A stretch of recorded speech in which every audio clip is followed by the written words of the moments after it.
Welcome to Microsoft Build 2017. I'm Calvin Jones. And I'm Alex Mullins. We're here to chat today about Visual Studio Team Services package management. We're going to be talking about how to set up package management, our pricing model, and the new features we built for you in 2017. To jump right into it, let's see how to get started. You can start using package management from any page in your account. And because it's an extension to Visual Studio Team Services, we have to acquire it in the marketplace. You can navigate to the marketplace using the link in the top right of any page in your account and check out all the extensions that VSTS has to offer. We can click on Package Management, and from here we see that we have two options. We can either start a trial or buy Package Management. Starting a trial is perfect if you just want to play with it, and it gives all of your users access in your account for the first 30 days. For the purposes of this demo, we'll go through the buy flow. Start by clicking Buy. I select what account I want to buy seats of package management in. And then I have to select what Azure subscription these seats are going to be billed to. I've got one Azure subscription set up for the purposes of this demo. And as it pulls up, we'll be able to select how many seats of package management we want, in addition to the 5 seats we get for free in all of our accounts. Let's say we'd want 20 seats. We can confirm the purchase, and then go assign these seats in the Users Hub. Here in my account, you'll see that we have 2 users, myself and Alex. And I have a Visual Studio Enterprise subscription, so I get package management for free. Alex, on the other hand, only has Basic, so we'll need to assign him package management if he wants access.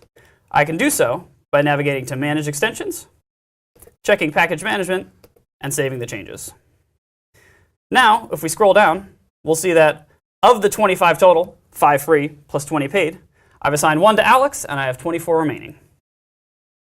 The pricing for package management works as follows. As you've seen, the first 5 users are free, and it's also included in Visual Studio Enterprise subscriptions. However, package management is not included in Visual Studio Professional subscriptions, so you'll need to purchase seats for those users.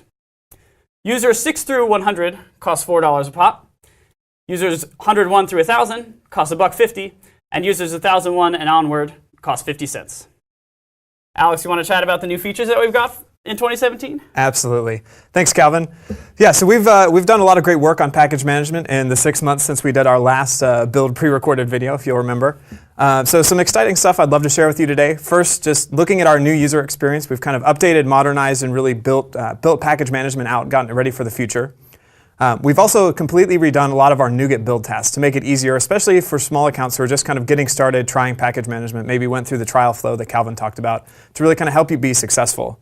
And then finally, also, we'll talk about our support for Maven packages for all of you who may be doing Java development. Let's take a look. All right, so let's take a look around the new package management experience. First, you'll notice we've moved to a 2-page experience if you've used package management before. No longer do we have kind of the 3-pane, very crowded, very heavy view. Along with that, we've made some improvements. We've moved all of your feeds up into a feed picker up here in the top left, which means you can now search for them. And this will also remember the feed that you use most commonly. So if I always use the Fabricam Fiber feed, I don't have to scroll down and click it every time. Now, because we've moved to this kind of new 2-page list and details experience, we get to provide a lot more information right here on the list to help you find and choose the package that you're looking for. So you see we've brought up the description, the source, whether this package came directly from this feed or whether it's coming from an upstream source like the npm.js public registry. So it's much easier to kind of find what you're looking for. And then we've also homed all of our filters, including our type to filter, kind of up here in a common experience. So if you're coming from another VSTS hub like pull requests or delivery plans, it should look pretty familiar to kind of what you're used to. Now, we've also made some improvements to the package details page. In particular, for packages with lots of versions, where we used to show you kind of a long list of packages that made the page very long and kind of had a lot of scrolling involved. We've now moved that into a version picker experience up here in the top. So you can just easily, again, type to filter the version that you're looking for and go straight there. Now for NPM packages, we've also made some improvements. In this case, I'll pull up the Express package. My filter there. To show the README of this NPM package, as well as the short description that we've always shown. So if you want to learn a little bit more about this package, see kind of the README that's been built out, whether it's a public package or a package that you've uploaded yourself, it's now much easier to do that in our web experience. And finally, here on the package list, if you want to perform an operation without having to jump into an individual package, we've added, again, a context menu. So you can download this package, and you can also delete and unpublish packages that are here in the local feed as well. So let's talk about build tasks next. In this case, I'm going to go ahead and switch over to a new feed. I'll switch over to this AdventureWorks feed.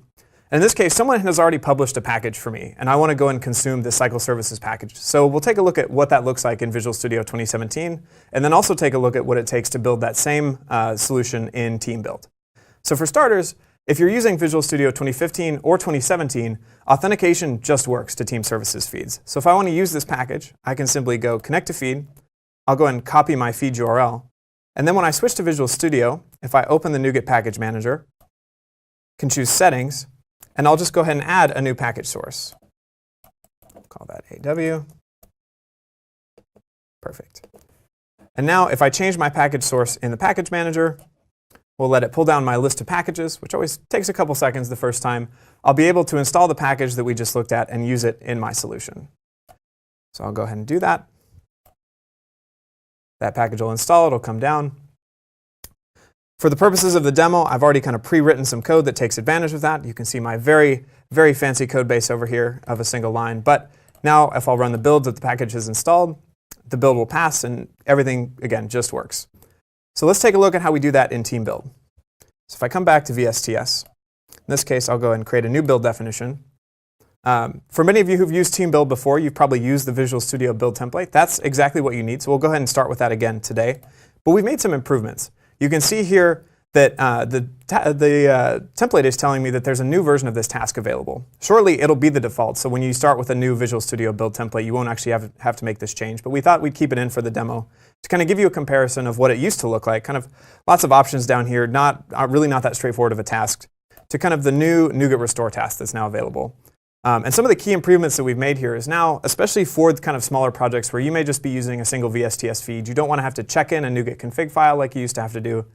It's just as simple to add my AdventureWorks feed here as it was to add it to Visual Studio. I simply choose it from the dropdown, and then I'll actually go ahead and just queue this build. Of course, I'm going to use the hosted VS 2017 queue because I'm building a new .NET Core project that was built in VS 2017 on my local box. And we'll let that run. Now, it does take a few minutes to restore all the NuGet packages I need, so I'm going to kind of cut over for the purposes of the demo to a build that I ran a few hours ago. And you can see that just as you'd expect, my NuGet package is restored and my build succeeded. All right. Perfect. And finally, call to action. So if you'd like to get started with package management, you can do that, aka.ms/pkg. Let's go full screen before we do that. OK. Do you want me to start from the beginning of this slide, talk-wise? Yep. All right. All right, so now we'll do some call to actions to send you on your way. First, to install package management, you can go to aka.ms/pkg. That'll take you right to the page that Calvin showed earlier, where you can either start a trial or buy some licenses. If you want to start with our documentation, which we've just recently refreshed, you can go to aka.ms/packaging, or you can start at visualstudio.com/docs if you'd rather do that. And of course, feel free to check out any of the other server recordings on Channel 9 and continue your education at the Microsoft Virtual Academy. On behalf of Calvin and myself, thanks for joining and thanks for watching.